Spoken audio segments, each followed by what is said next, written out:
sidebar. Haven't had a sidebar issue for quite a long time with all this COVID pandemic stuff they have going on. 2020 was I guess, pretty shitty year for a lot of people.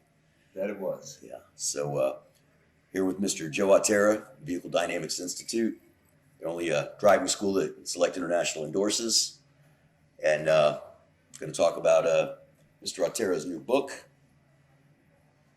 The Professional Guide to Planning, Managing, and Providing Secure Transportation. So if you want to learn, you can learn from an expert. So we're at the beautiful Hyatt Hotel in Ybor City. We're having our annual reunion. It's the gathering of the select few. So you can hear my voice a little groggy because of, I guess we had a pretty late last night, right? So I hear, yeah. So you hear. Rumor has you were good. You, yeah. Yeah. Wife kidnapped you. You were gone. Right. Yeah. It was definitely a late night. So, but we had some great presentations today, and I really do appreciate you bringing some books and signing them for everybody. I'm glad I got one signed. Well, I appreciate the opportunity. It's been incredible, the support you've given us over the years and endorsing us, and we greatly appreciate that.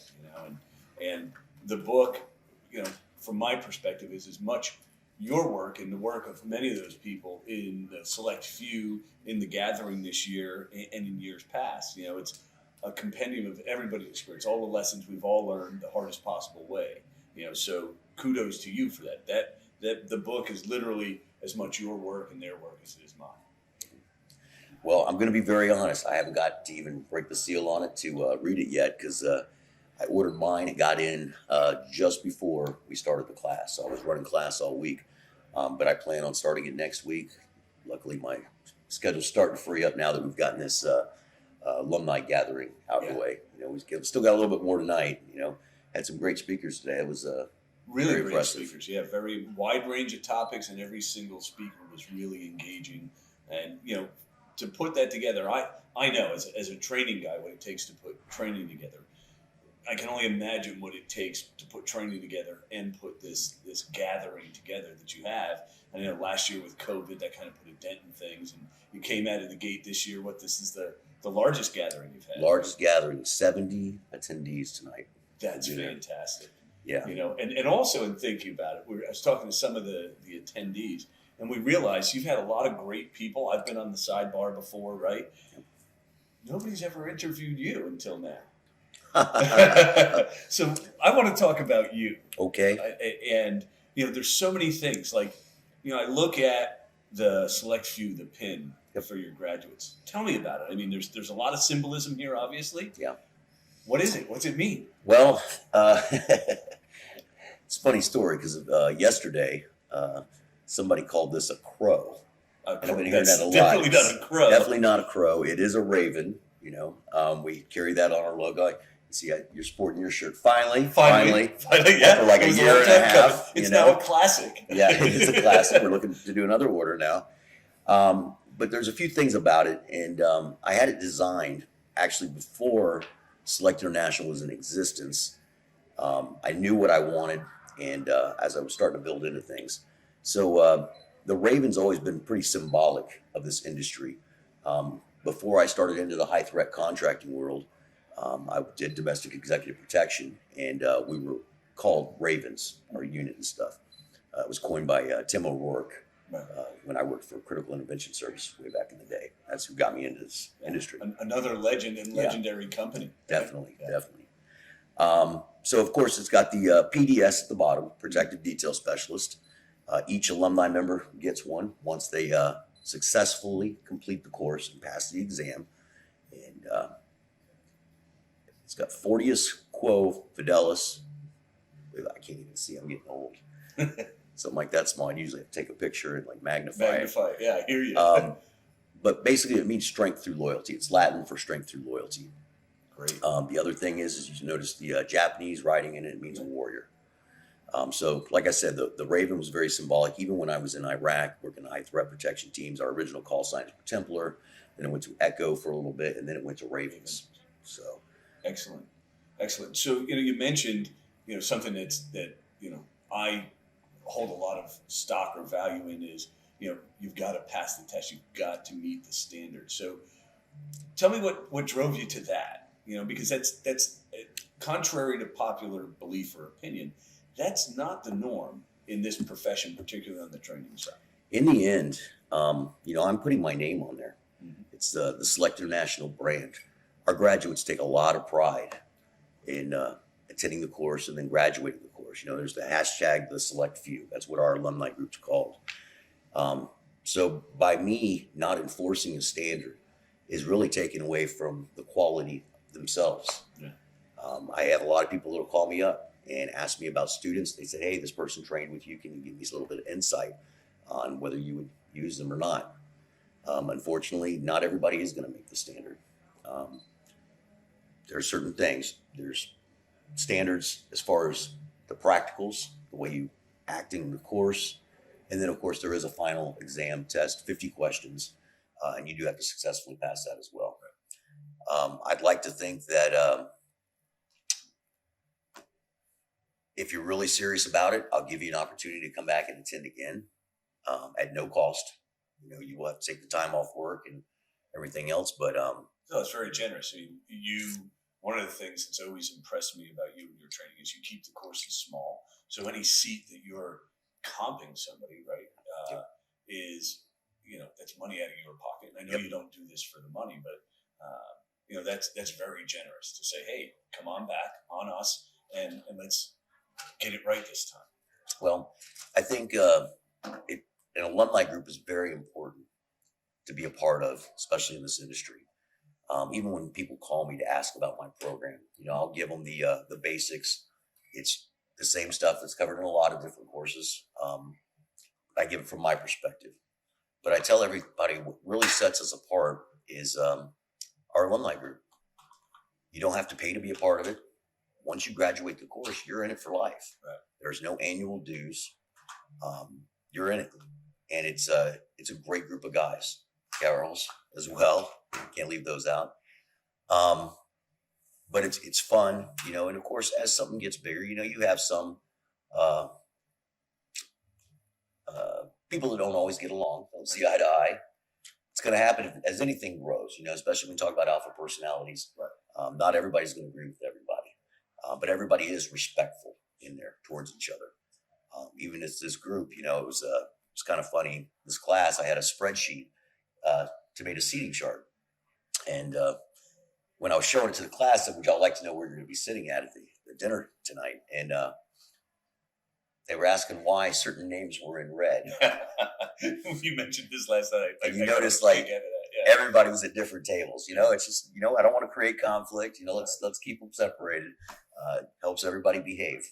Set them up for success. Exactly, right? Yeah. We get enough of setting ourselves up for failure. But, Right. Ned, to me, when we were talking about it last night, it also struck me, it's speaks highly to you, right? You recognize that, hey, there's going to be different personalities, there's going to be different perspectives, but you welcome them, right? That old saying, the big tent, right? You allow them, but it's your tent, and you'll conduct yourself appropriately, and that speaks to your leadership. And you mentioned that your training comes from your perspective, and I don't know that everybody watching the sidebar knows about your background and perspective. So share some of that. Well, I started out right out of high school, joined the Army. I was fortunate enough to be in special operations, part of the counterterrorism task force, which means I got to work with a lot of cool people. I was the least cool out of the cool people that I got to work with. I know, it's for real. But I was happy to be a part of that. Having that special operations identifier did open up some things for me on the private sector when I got out. The first one meaning my first security job when I was in college. It said something like former elite forces. And I was like, well, hey, I qualify there. And next thing you know, I'm working for a company called Wackenhut as a custom protection officer. And I'm on a construction site. There you go. Welcome to the elite security world, right? The one thing about it, though, in the uniform security industry, and I'm sure you've seen it in your career as well. If you have a half a brain, you're going to rise to the top. Yes, it's not that challenging to do that. So I became a supervisor really quick. And that's not to take anything away from anybody who's done it, because they are the foundation of the profession. So Absolutely. certainly not anything. So you rise up to supervisor, Yeah, which may call into judgment the people at my This is true. This is true. Especially with my age at the time. I spent 6 years in the Army and got out. So from 17, I think I was like 23, 24. And knew everything by then, right? Of course. Yes, we all did at 23. Yeah, on top of the world. But then I went to work for another company later on, post 9/11, called Critical Intervention Services. And again, rose up through the ranks very quickly. And that's where I started getting into executive protection domestically and stuff. Got to work with some local people, some celebrities and stuff. And then 2004, a friend of mine got killed in Baghdad, Iraq. He was working for a company called Blackwater. Right after that, we had a funeral for him here locally, and I went ahead and applied. Luckily, within a couple weeks, I was back at Moyoc. I was doing the training. It was a vetting program. We started off with like 28. We graduated 11. Yeah. And some very serious guys in the course. I was fortunate enough to make it through. I went to Baghdad, spent 3 years in Baghdad on various teams, high profile protection, helped develop the low profile teams. I was team leader there. Then I spent my last year on the quick reaction forces. We call them TST, tactical support teams. So I got a myriad of experience from the high profile, the low profile, and the tactical side, quick reaction forces and things. So I left there and was home for about 2 weeks, got bored, called up Blackwater. I said, what do you got in Afghanistan? So I went to Afghanistan. I only spent 8 months there. I won't get into why I had to leave the country. I've talked about that interesting story, but that's for another episode. Yes. So a few more of these, and we'll be able to talk about that. When I left Afghanistan, I was given my choice of assignments, and I said, you know what, I'll go back to Iraq, and I want to be on the ambassador's detail. So I went back to the ambassador's detail, and very shortly after there, I was a team leader for the ambassador's detail, and I ran that.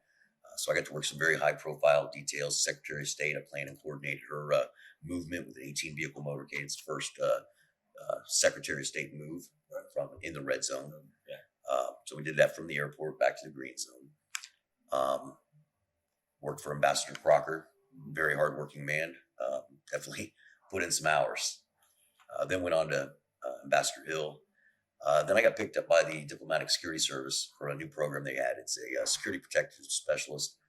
It's a short-lived program, right? I spent 3 years on it. I was a supervisor. I came in as a FS3, it's the GS13 equivalent. Did that for 3 years, came back here, took a little hiatus to the UAE, worked a easy contract there for 15 months, and then came back and just started my own thing here. Excellent. And I know you were very vocal and very instrumental in the support for Raven 23. And so share with us where that comes from. Well, I was there that day for one. There you go. I mentioned to you that I was on the TST teams, tactical support teams. I was on Raven 2 too. We were actually the primary for that day, and we were staged, waiting for a team to get on venue. Once the team got on venue, it was lunchtime. We went ahead, backed it up, heading back to camp so we could eat. And I was in a turret, cruising back by the cross swords, and all of a sudden, boom, car bomb. Well, when a car bomb goes off, you feel it, you hear it. It could be on the other side of the city. You're going to hear it. Immediately, radio started going off. We could hear the team was in contact. We turned the vehicles around, as we call it, flipping a bitch, and we're heading that way. So we're going to get to them as quickly as we can. And we made it to the venue. They radioed back to us and asked us to stay, 100 meters out. I could see the burning chassis from the car. The team says, we're going to come to you. Well, at that point, they came to us. They got in between all of our armored personnel carriers, and we started escorting them back. We started receiving contact. We had little birds up. When we started receiving contact, Raven 2, 3 went ahead and pushed out the checkpoint to lock down the traffic circle for us. Next thing I know, they're calling out contact over the radio. They're calling out vehicles down. They're trying to tow it out under contact. We can't go after them to help them because now we're part of a protection package. Right. So we had to circumnavigate our route. As we came back, team broke off into the green zone, and we came in to flank them from the rear into Neisser Square. And there was nothing there.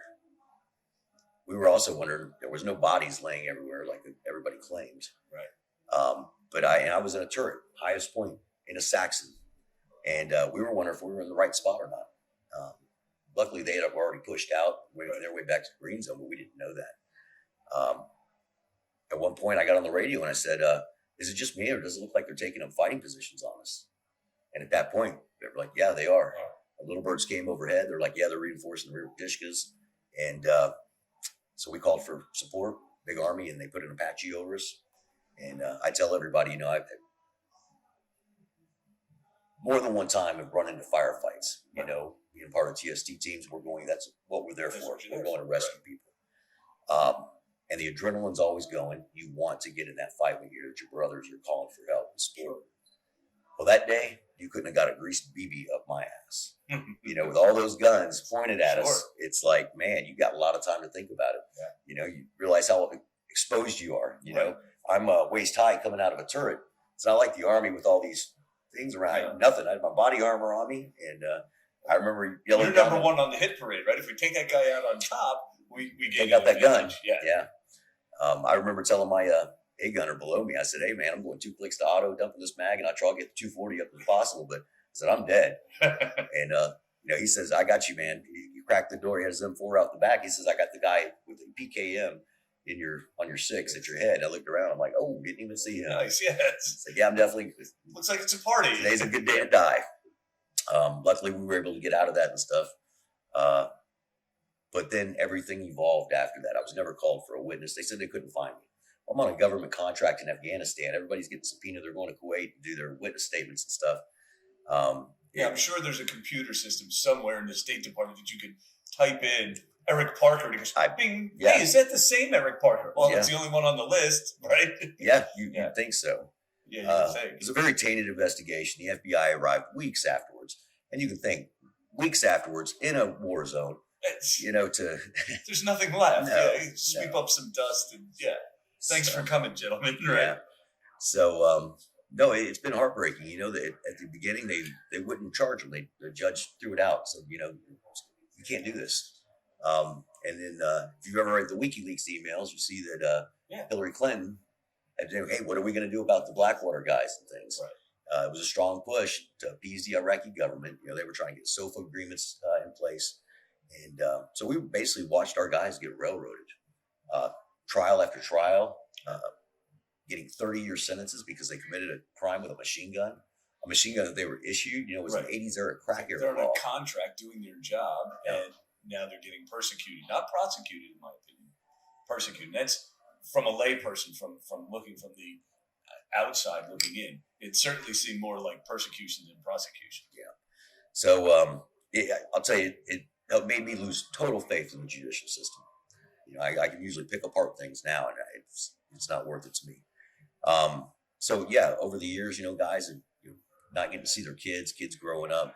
One guy had a life sentence. Finally, appeals court came back and said these sentences are unjust, they're cruel and unusual. Took them a year before the judge came back and reduced the sentences, and they gave Nick a retrial, which resulted in mistrial. Right. That's what they did. They tried him again. They're going to keep trying them until they get the verdict that they wanted. Right. And so we were really, really hoping for this pardon. And we had inside knowledge that it was going to happen. We figured it was going to be after the election, depending on which way it goes. He's going to do it one way or the other. It's going to be after the election, though. That way it can't be used against him. President Trump did not win the re-election, but he did pardon our guys. And I got the call early on that day. They said, "Hey, it's going down today. Don't tell anybody. Don't post it out anywhere on social media, of course." But I immediately got on my phone and started calling everybody, "Hey, man, it's happening. It's happening." And families were going Facebook Live. And I was sitting up that night and getting to watch it, where guys were knocking on the door. Because when you get pardoned, it's a very quick process.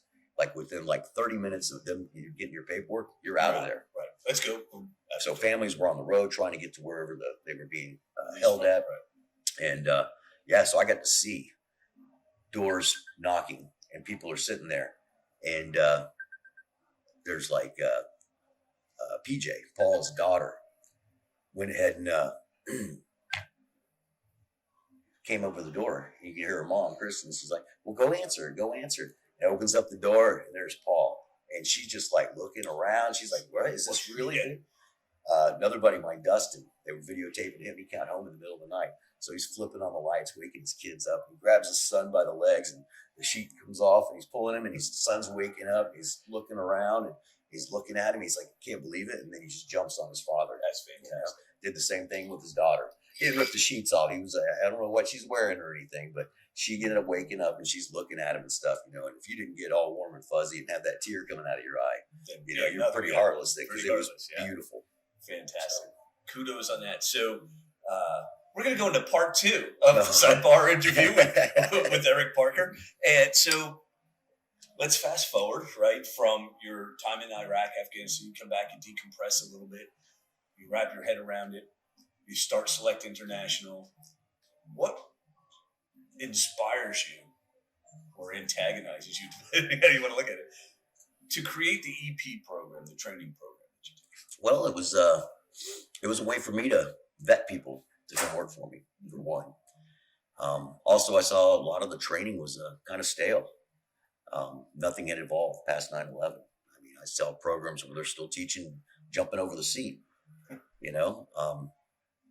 If there's a threat, I don't want to jump over the seat. What if your driver goes down? I need to be able to take control of that vehicle. Exactly. I need to be assisting the driver, looking for outs. Right. Where can we go? He or and she's other threats. We need to go. Yeah. Go. So yeah, I didn't say that it was going to be the best program out there. There's definitely more than one way to do things. But like I said, it's all from my perspective. I know what's worked for me. Right.